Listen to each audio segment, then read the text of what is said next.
আর.জি. কর হাসপাতালে যে ঘটনাটা ঘটছিল, তো সেই ঘটনাটা আমরা সবাই কম বেশি জানি।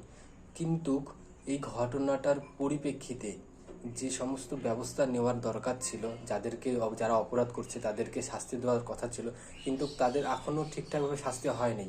তো সেই শাস্তির দাবিতে অনেক জায়গাতে আন্দোলন হচ্ছে, অনেক জায়গাতে প্রতিবাদ হচ্ছে। তো সেই প্রতিবাদ আমাদের জলপাইগুড়ির কদমতলা মোড়েও আজকে বিকালবেলা 5টার সময় একটা প্রতিবাদ মিছিলের আয়োজন করা হয়েছে। সেই প্রতিবাদ মিছিলে এবার আমরা যদি না যাই তাহলে কিন্তু প্রতিবাদ মিছিলটা সাকসেস হবে না। তো আমার সবার কাছে অনুরোধ, যাতে যত পরিমাণ লোক এই প্রতিবাদ মিছিলে অংশগ্রহণ করবেন, তাহলে এই প্রতিবাদ মিছিলটা আরও জোরদার করা যাবে।